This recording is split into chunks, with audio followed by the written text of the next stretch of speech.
Hello and welcome to everyone joining us right now. My name is Jessica Paul and I'm the manager of Monroe's Books in Victoria, BC.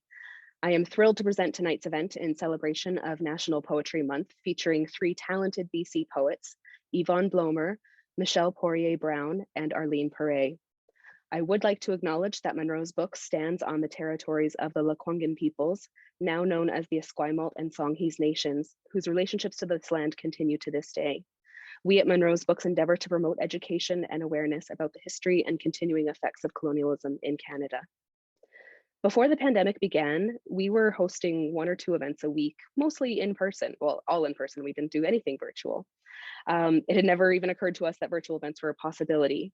Of course, we are very hopeful that we will be able to return to in-person events by the fall, but in the meantime, virtual events have really allowed us to continue to promote and celebrate authors and their new work when it hasn't been safe to gather in person like we used to. In fact, it has opened up many opportunities to host authors near and far. In fact, in the last year alone, we have hosted authors from as far away as England and Switzerland. Tonight, our authors are a little bit more local. Yvonne Blomer and Arleen Paré are joining us from Victoria, but Michelle Brown has recently moved away from the island and is joining us from the interior of BC.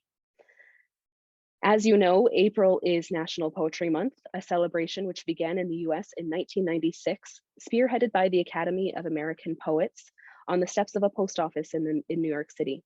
There, the story goes, Academy staff members handed out copies of T.S. Eliot's The Wasteland, which begins, "April is the cruelest month," to individuals waiting in line to mail their tax returns.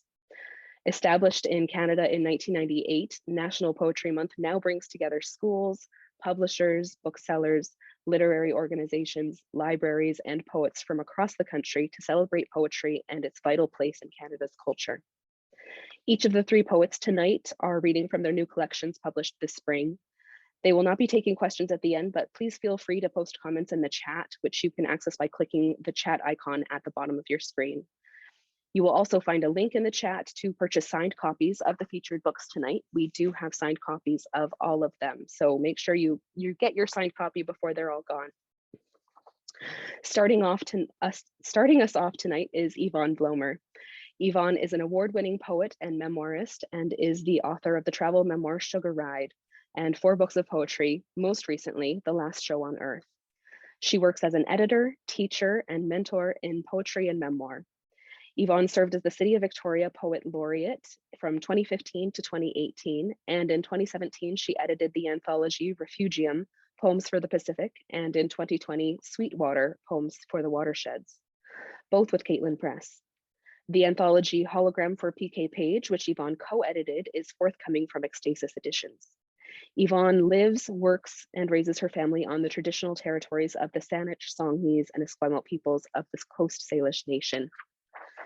And now, here to read from her new collection, The Last Show on Earth, is Yvonne Blomer.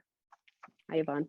Hi, Jessica. Thanks so much. Thank you so much for having me here tonight. I'm really delighted to be reading at Monroe's or through Monroe's, and delighted also to be reading with Michelle and Arleen for Poetry Month. The Last Show on Earth is a book that touches on family and grief, climate change, and animals. And I thought I would focus on sort of the circus elements of The Last Show on Earth. But April, cruel though it may be, is also my son's birth month. So I'm going to read a few poems with him that touch on him. And I thought I would start the book with the opening quote, which is from William Butler Yeats, his poem, The Circus Animal's Desertion. A mound of refuse or the sweepings of a street, old kettles, old bottles, and a broken can, old iron, old bones, old rags. Now that my ladder's gone, I must lie down where all the ladders start, in the foul rag and bone shop of the heart. And I thought I would touch on why circus, the theme or idea, with the title The Last Show on Earth, which is a bounce off the old movie, The Greatest Show on Earth. And that all comes from the opening poem, which is a poem out of a series of poems I wrote in response to The Art of Robert Bateman. And that was one of the final great things I got to do as the City of Victoria's Poet Laureate. And this poem is called Circus Moon, Circus Train, and it's after Bateman's painting Circus Train Nighthawks. Candy wrapper moon, split-winged hawks, circus train. A dragon silver and gold scaled its lashing tail. How tent and train drew coin from candy-flossed hands, teased in by popcorn's buttery scent. This beast once chuntered across borders. Now the moon an opening in night where blue-gray puce seep in. Here and then gone, a shadow, a species moving on a field you see and look for again. Faithful swaying servant, rolling, articulated, it carried animals and humans, mover of low moans and quick laughter. Every rail and tie a rehearsal for the last show on earth. Waning moon, night-stilled hawk, broken-spined serpent, the oiled skin and painted smiles of ballerina, clown, strongman shine through ghost shapes in splintered shafts. Light on this reptilian ride. Absence of whistle on a field where a kid stands, frayed jeans, eyes roll to sky as puffed breath moves on wind. Luminous empty moon, feral moon, nights coming in.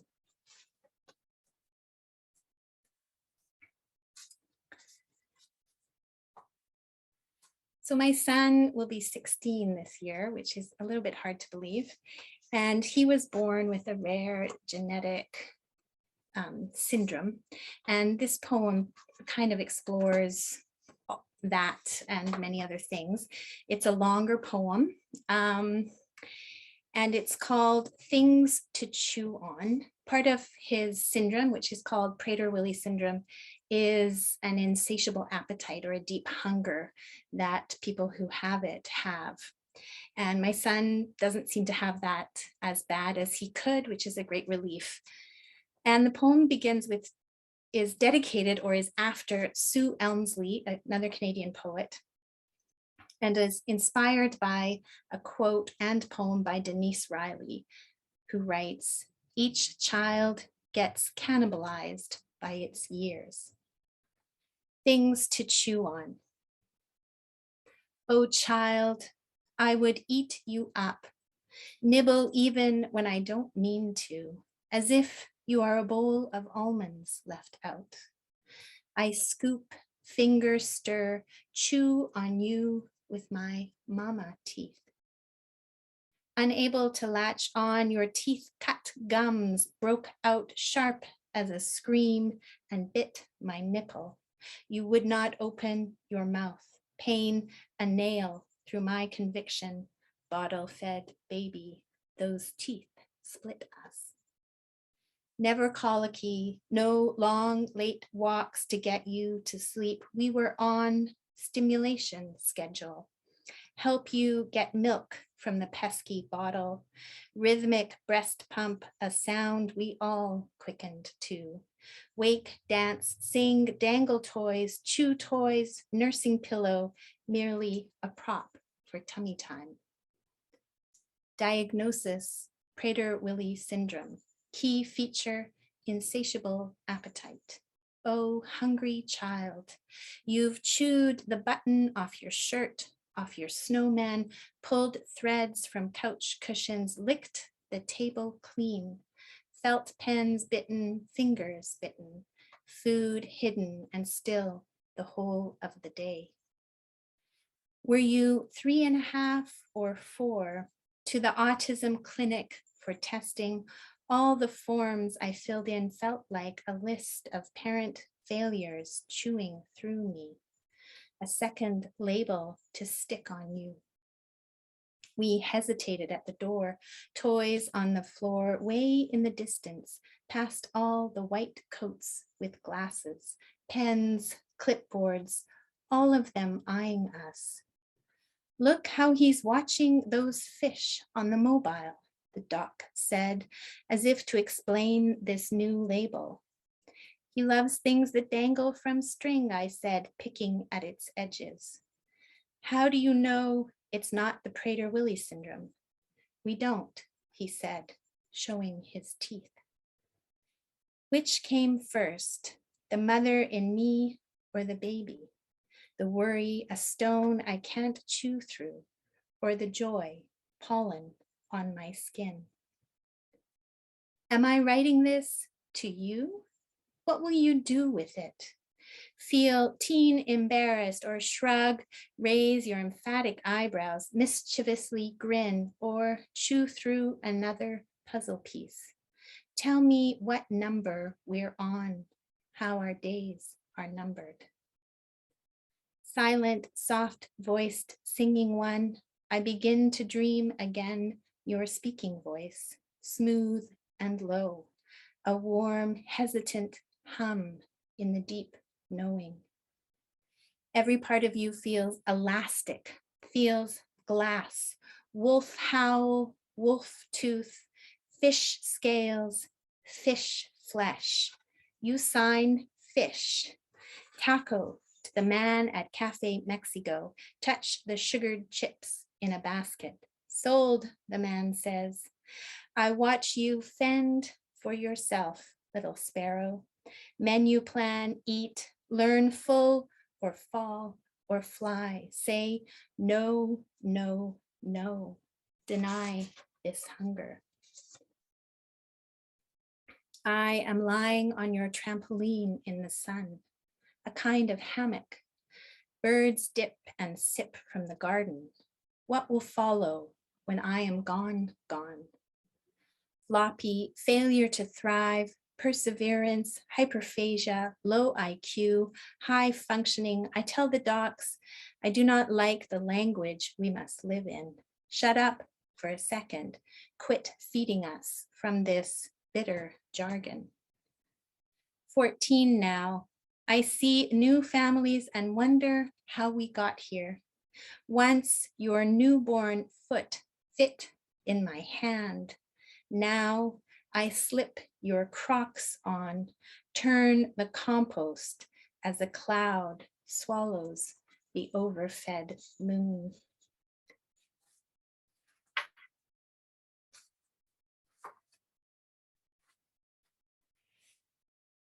Pelagic cormorant, and pelagic means open sea. This is my son does not wander, but this was a fear when he was quite little. The child tends to wander, takes his wooden dinghy, shoves off. The mother makes him tie a line to the shore, watches his oars lift and push, feels a tug below her navel. Doesn't see him catch a fish with his small net, slice it and gut it, and under his seat, store it. Doesn't see him loosen the knot, bump the safety buoys at the harbor's exit. So part of the kind of circus idea is poems that are suggestive of magic or slightly surreal, and that this one, next one touches on that. It's called numerology. Clouds roll in across an Alberta sky. You stand in the school field, spring, PE, soccer, Friday the 13th. Nothing comes of daydreams, longing, grass stains on knees, short shorts uncomfortable, and the PE teacher, a leech. You live under the sky of mystery. Anything can happen. Everything can change. hum in your fingertips and in your brain. You walk the field open to whatever mystery. Goal left unguarded as light seeps in streams across the sky. What you see is aura, the in-between, things sliding from there to here. One girl's feet seem to lift off the ground. She throws her hands out, steadies herself, then kicks the ball back into the field, laughing. You catch your breath and stare, then slip home, watch for cracks in the sidewalk and in the green screen. A dog howls, arches his back in pain. Your mother leaves a note you cannot read. Father searches your sister's room for clues to where she could be. Where could she be? That shaft of light she left in. The dog's howl, a sign. A ball arches across a field, hits you in the face. Get a move on, the PE teacher snarls. Grass stains on your cheek. An owl in a distant tree, a willow branch dipping to the earth. Your imagination hurtles back. You are an only child. The stars drain out of the night sky. Things slip in, they slip out. Hum on skin, hairs on end. The names for things only imagined are the names of children never seen.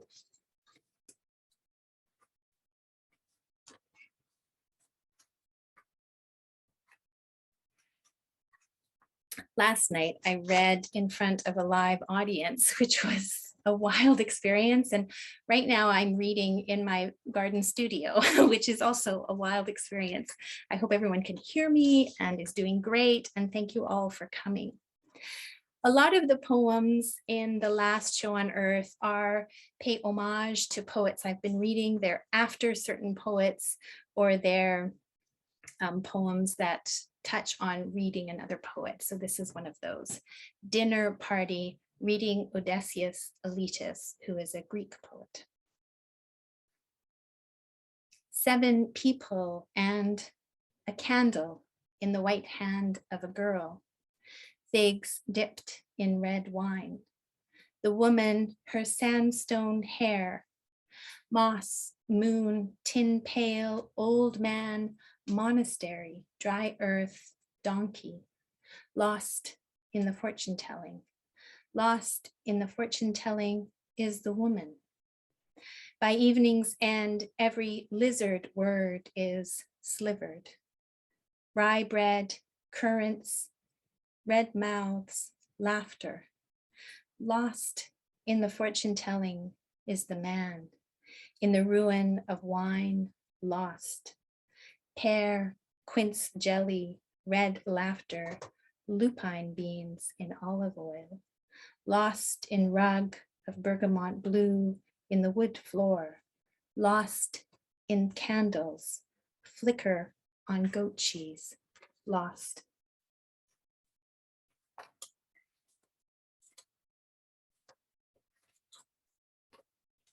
The next poem is also out of the series based on paintings by Robert Bateman. And the Bateman poem is called Long Light Polar Bear. And the poem is called Barfly. It's quite a serious poem, but it's very playful and was quite fun to write despite its seriousness.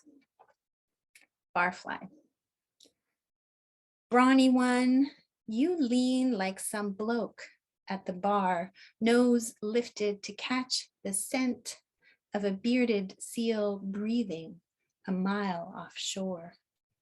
Maritime bear, your moans and chuffs blubber breath. Padded paws hold you to ice, ice, the hard stool you balance on. Air swigger, you whiff bourbon in spilled motor oil along the Arctic shore, a sweetness you cannot resist. Styrofoam crisps, plastic Twizzlers, rust from a car battery at the local dump. This want could kill you, you short-eared giant, you hunky boar, you statue carved from melt and salt. What will you binge on when winter does not come? Light is elemental as fur, you yellowing ice floe. Sun will melt you.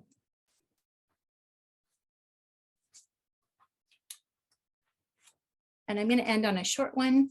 I would very much like BC to stop killing wolves. So here's a short poem on that. Against the wolf cull. This wolf could be my now dead dog, my son, the bicycle I rode over 5,000 kilometers on. It could be the dream I had last night, the daffodils blooming in my garden. This wolf could be my monthly cycle, my mother now in a care home, the garbage I put out each week. It could be what I save of myself, each night the house quiet, my mouth a dark O of howl. Thank you so much.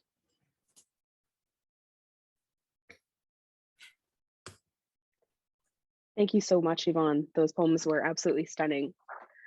Our next reader tonight is Michelle Brown. Michelle is an internationally published poet, performer, and photographer.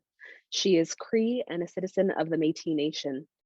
A feminist activist, now retired from careers as a speechwriter, conflict analyst, and federal treaty negotiator, she now writes full-time and has taken up birdwatching. She lives on unceded Syilx territory in Vernon, BC. You might be sorry you read this as Michelle's debut collection of poetry, and now I welcome her to read from it for you.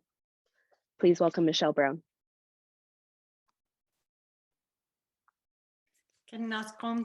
Thank you, Jessica, and thank you, Monrose, for this long-held dream to come true. It is such an honor to be included on a night with such respected poets as Yvonne Blomer and Arleen Paré. I've chosen a strand of poems from the book that follow the theme of my complicated relationship with appearance and identity. But we begin on page 3 in childhood with God was a baby. It was Christmas Eve.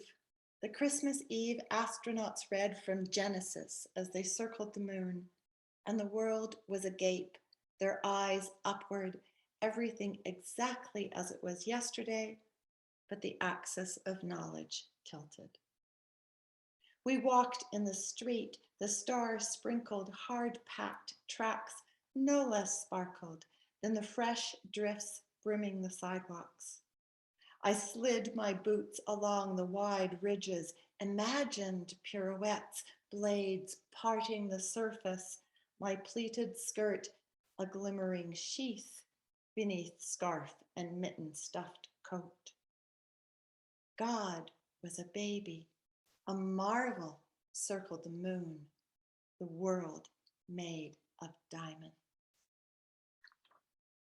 Now, I know this is Poetry Month, and this is a book of poetry, but it also includes some prose pieces, and I'm going to read a prose piece next. The steel mill in this piece is the Manitoba Rolling Mill in Selkirk, Manitoba, where my father worked and my grandfather worked. And it might be of minor interest to know that my grandfather spoke very little English. He spoke mostly French. Her breath on my face. Marie-Louise Antonia Vigoureux was 3 years old when her mother died, and she was taken into the charge of the Sisters of Charity, or Grey Nuns, at the orphanage in St. Boniface. From toddlerhood until she was an adult woman, our grandmother lived in the protective world of the convent, a building that stands to this day, treasured as the first oak building in Western Canada. Louis Riel was schooled there, as were hundreds of children, some of them French Canadian, many of them, like my grandmother, Métis. She was not raised by a mother, a child finding her place among siblings. She slept in a dorm with other girls, spent time on her knees, both in prayer and washing floors, and found her place in a world ordered by the habits of nuns, something she mentioned as often as a veteran might mention the war. My grandmother's time within the sisterhood was so integral to her definition of self that it became part of my own identity.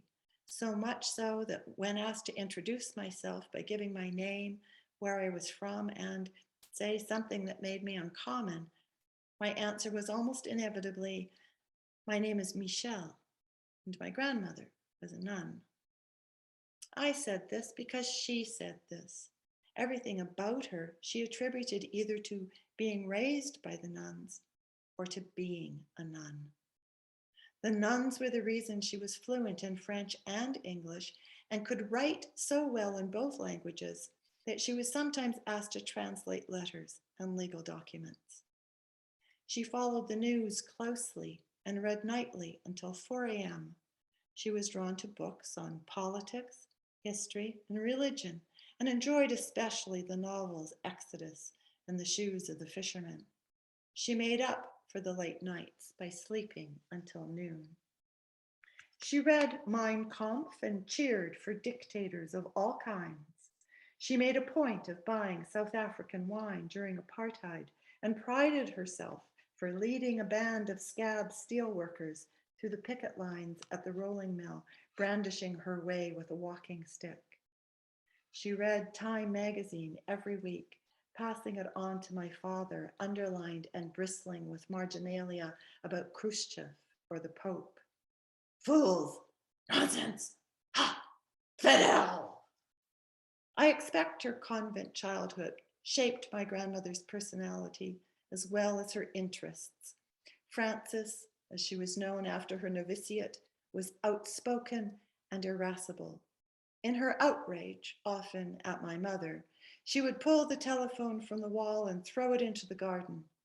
She was absolute about people, either showing them endless kindness, doing baskets of mending for them, giving them food, or you were dead to her. I remember long summer days beside her in the grape arbor, where she smoked through the day, playing Scrabble with anyone who came by. Her laugh harsh and loud, her hand warm on my cheek as she lowered her whiskered face and whispered, "Beautiful."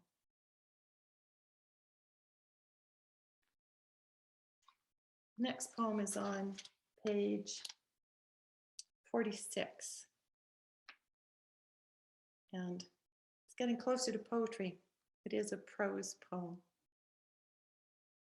What it's like to have my face. Starbucks at the north end of the first long table, facing the window. On the opposite side, at the south end, a man hunches over his smartphone, thumbs posed on either side, ready to scroll forwards, flip back. He chooses a video, leans in closer, volume low. From time to time, he peeks at me. If I look up toward the window behind him, he looks. My sight snags his glance and he looks away. Just now, I look up and my eyes across the street before he raises his head. And so he looks for a long time. Enough time to decide if my face connects us. And now, he doesn't look at me at all.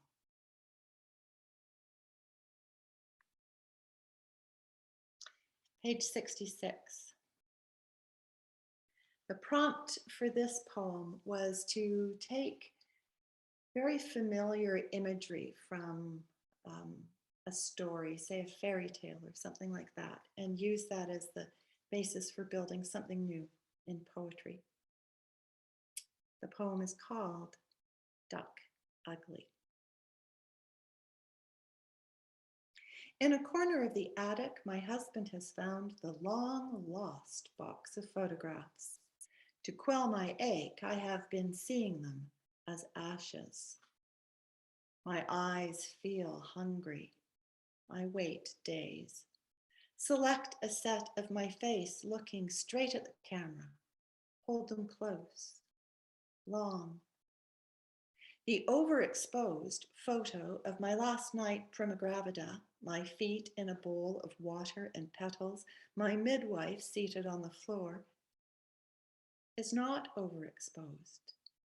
She is merely very white beside me.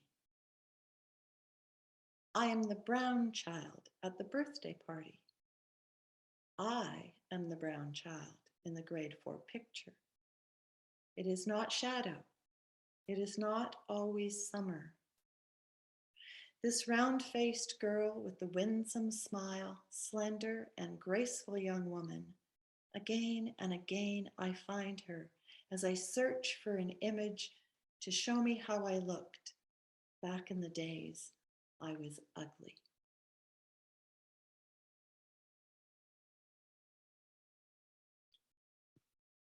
The next poem I'm going to read is on page 72. And I wrote this poem as part of a poetic inquiry I did in 2019. I received a grant from the First Peoples Cultural Council to travel the prairie homeland, pursuing the question, who would I know if I'd always known I was Cree?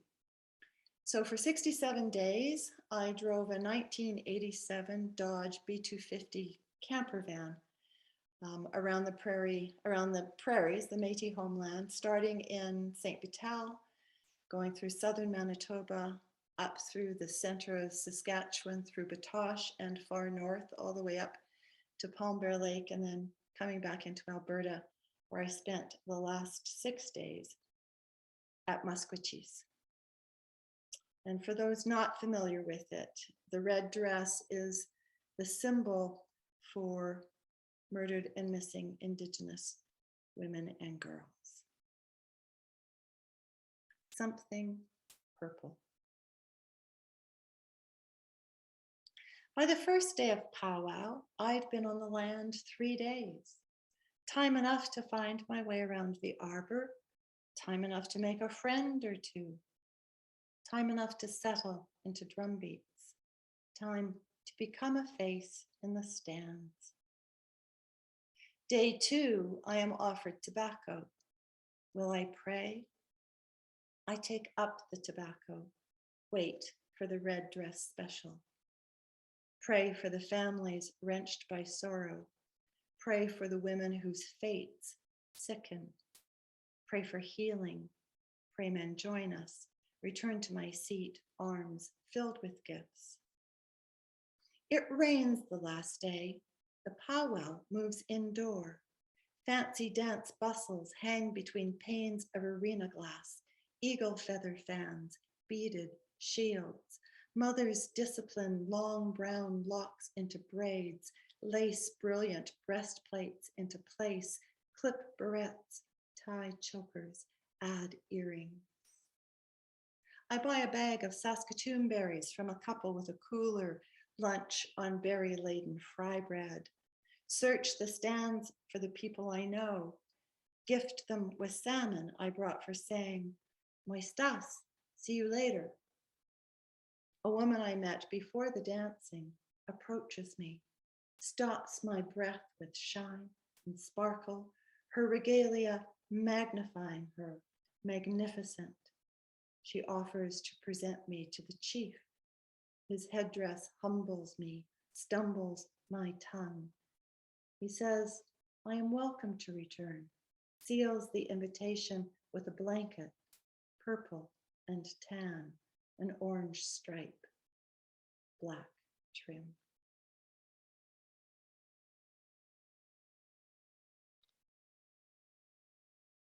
I'm going to read 2 more poems, and they happen to be the last 2 poems of the book. So on page 78, and I actually restructured my reading list for tonight specifically so I could read this poem for the launch of this book. In it, you'll meet two women. The grandmother, actually, you've already met before, the Métis grandmother, whose first language was French, and my maternal grandmother, whose first language was Ukrainian. The other grandmother. There were times I would sense the contours of my face. Perhaps I was tired, perhaps relaxed, would try to hold my features perfectly still, walk gently to a mirror to catch a glimpse of what I looked like in that state. Check if with that expression, I looked like my grandmother. Her long face, her flamboyant indifference, her mannishness, her brazen disregard for good taste in mixed company. Check. Was I ugly? There were times I tried to memorize the feeling of enough of a smile to lift the sag of my cheek, dull line of my mouth, brighten my brow with an arch. Tried to recreate the image I would sometimes see walking along the glass wall of the bank or coming out of a toilet stall. A woman I didn't recognize, breathtakingly thin in a navy port suit. She'd show up in photos, the bulrush on the arm of a chair, white turtleneck, cable knit sheath, an arc of laughter. Who was she? Then yesterday, seated across from a mirror, a happenstance long look. The stranger surfaced, stayed. We had come to terms, my face and I. The grandmother I no longer sculpted away. And this one.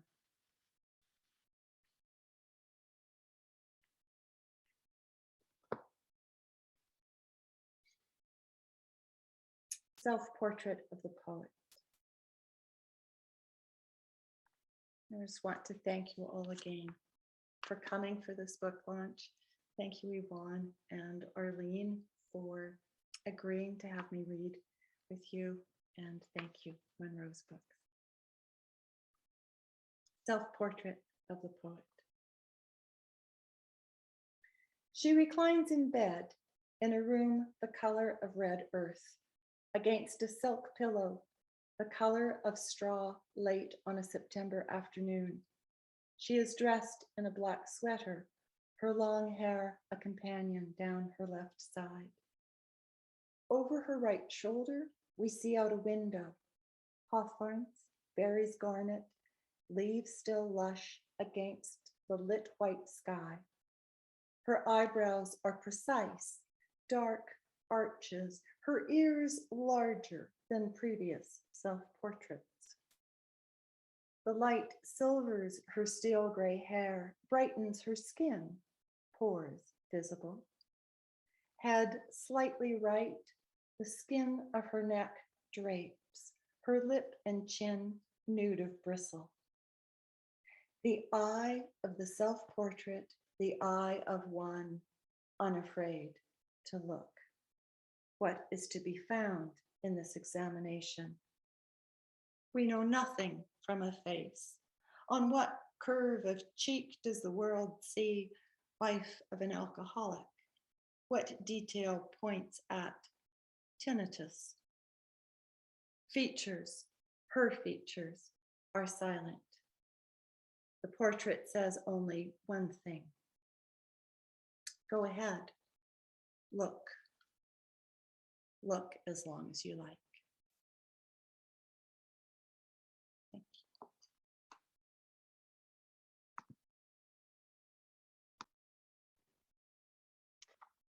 Wow, that was just beautiful, Michelle. Thank you so much.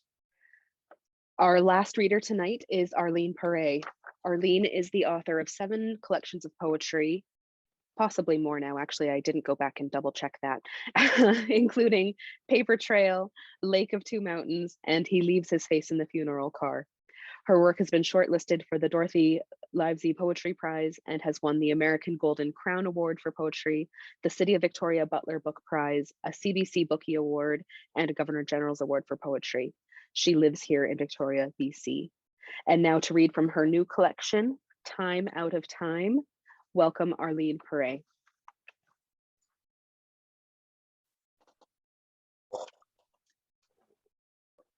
Thank you, Jessica. And thank you, Yvonne. Thank you, Michelle. Beautiful readings. I am so delighted to be here with both of you reading from my new collection called Time Out of Time. And in order to locate this collection and why I was so interested in writing it, I'm going to read you a note, a prologue, so that you understand why I was doing this. In April 2021, so just a year ago, my friend and poet Maureen Hines, who lives in Toronto, suggested that I read a collection called Time by Etel Adnan. I had never heard of Etel Adnan. It was love at first page. The poems in Time are spare and exquisitely structured. And then I discovered the remarkable Etel Adnan herself. Born in 1925 in Beirut, she was the daughter of a Greek Christian mother and a Syrian Muslim father. She studied in France and she spoke several languages. Not only was she an internationally recognized poet and painter, she was also a novelist, a philosopher, a polyglot, a public intellectual, and a teacher. She won the Lambda Award for Lesbian Poetry, the California Book Award, and France's L'Ordre de Chevalier des Arts et des Lettres, among others. In her lifetime, she wrote over a dozen books in English, and she wrote other books in other languages. In 2020, Time won the Griffin Poetry Prize. Fully smitten, I have employed her poetics to shape this tribute collection. And then on the morning of November 14th, 2021, just before this book, Time Out of Time, went to print, Etel Adnan died in Paris, the city of light. She was 96. I was brokenhearted. I thought she would live forever. So when I say I have employed her poetics, I'm just going to shift this light a little bit so it's not too bad. There. When I say I employed her poetics to write, it means I really loved her styling so much that I wanted to write like her. So I have employed her style to write poems of my own in her way. And these poems I have just numbered. They have no title to them.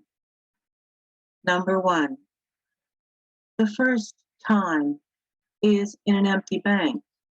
2 p.m., first page, masked. The pandemic empties out all ambient noise. The hush the pages make as they turn, untiming. The glass doors monumental onto the unpeopled street. Number 3, I would follow you anywhere. Leave the pear halved on the plate. Meet you at O'Hare or Heathrow or at Marrakesh Manur. Get lost once again or forever in your words, just your words, with or without any meaning, the shape of them in perfect translation. I don't even know what you look like. Number 4. Would I pursue her if she didn't play on the same team? If I knew what she looked like?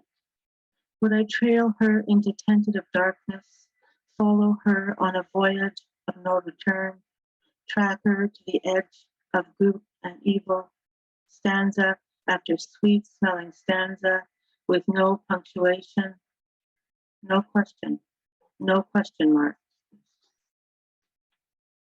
Number 5. When she entrusts us to what's subterranean, will we find what's buried beneath? Beetles, broken glass, rats, root systems, teeth. When she says happiness is unbearable on page 67, despite how much we love her, does it deflect us from peace? She, a small, movable organism, bespeaking hope, even when hope is in hiding. Number 8. If you are lucky, in time, you will never stop smiling. Death is a collective perception, an unwavering bond, a staunch transformation. It will arrive. If you are lucky, you will die full of days.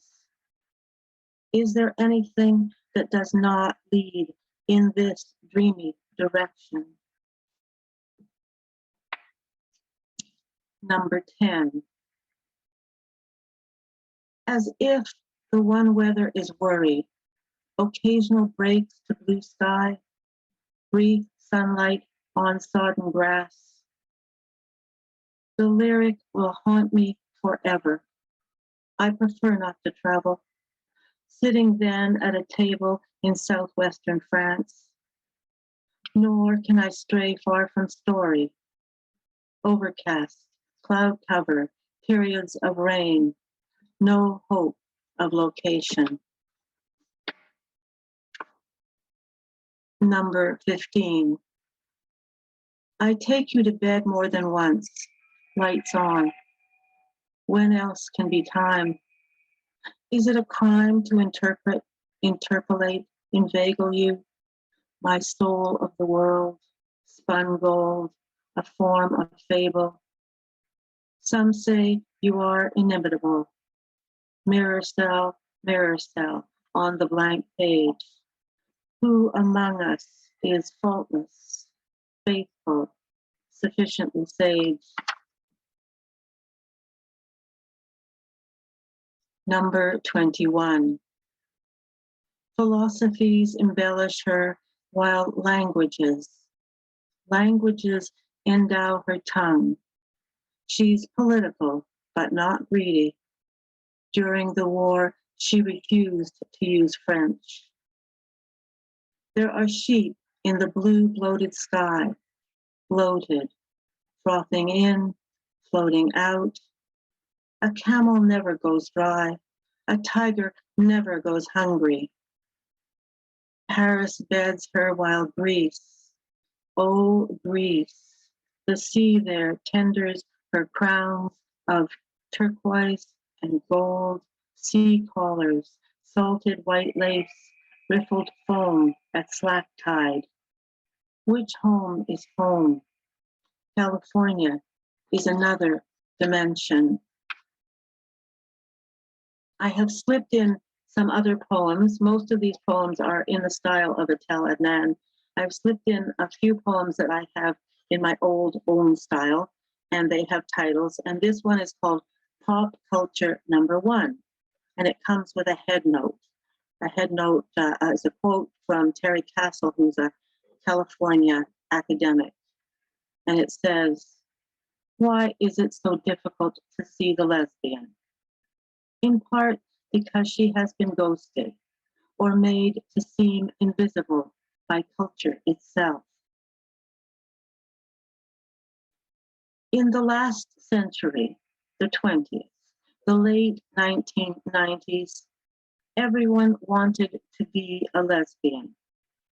This may be an exaggeration, maybe not everyone, maybe not Pope St. Paul II, or John Ashbery, or Sarah Palin, but many, enough, lesbians being the media darlings of that period of time, TV, magazines, photo montages, the lesbian at last, at long, long last, becoming visible, transmuting the zeitgeist, a time out of time, refreshingly free of sham. If you can't bring back the past, in time, you can bring forth the future.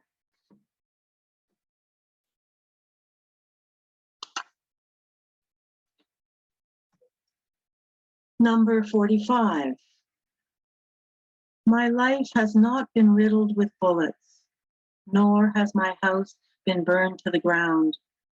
I have never been raped or beaten or thrown down a set of back stairs or drowned, nor does death hang from the trees where I live.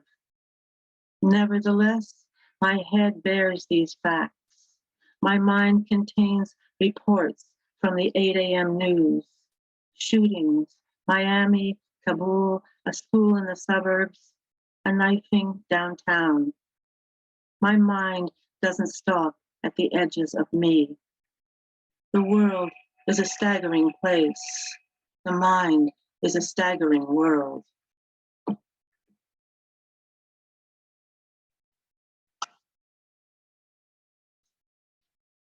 Number 47. Parts of me are falling back into history, fading backward into the once upon. Irrelevance is not a complaint. I know a slender blue ribbon rivers my life. This is a recognition, a far-flung regard.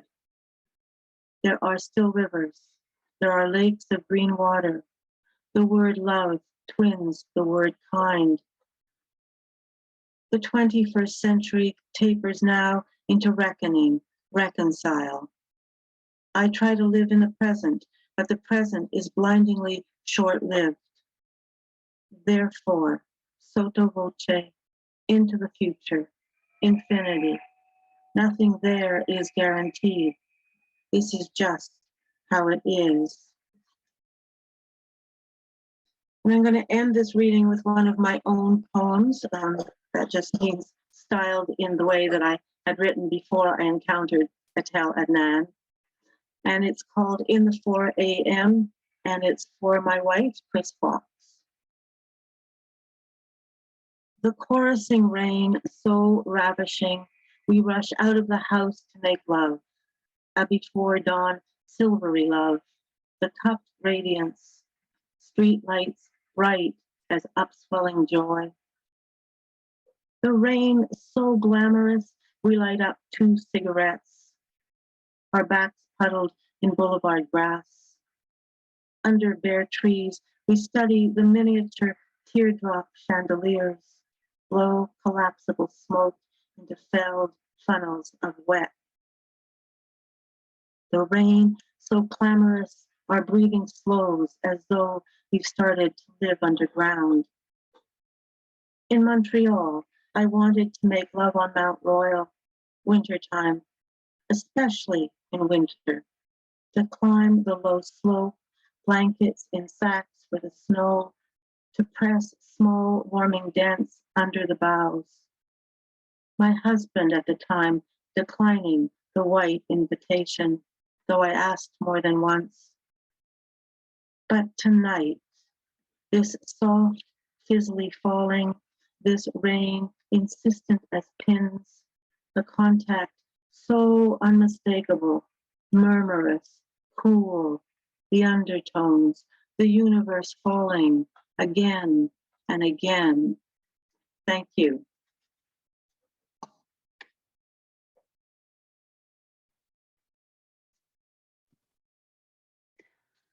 Thank you so much, Arleen. Excuse me. And yes, I think Yvonne and Michelle are going to join us too. Thank you, all 3 of you, Arleen, Yvonne, Michelle. What a beautiful trio we've heard read tonight. I can't think of a better way to celebrate National Poetry Month than hearing the 3 of you read from your collections. I also really want to thank your publishers, that's Caitlin Press and the University of Alberta Press, both for publishing these really, truly amazing collections, as well as helping arrange the event tonight. Bookstores are completely reliant on publishers to publish these fantastic books that we can't then sell the books if they haven't been published. We can't host these wonderful events. So thank you, Caitlin and University of Alberta Press. And thanks to each of you in the audience tonight. We really appreciate you taking the time out of your evening to join us and to listen to these wonderful readings. We do have the books for sale and we do have autographed copies. I think I mentioned that before. So there's a link in the chat that you can follow, or you can just search for the books on our website as well. Or of course, if you are here in Victoria, you can just come on in. But thank you again, the three of you. This has been so lovely and wonderful. And I just wish we could host readings every night.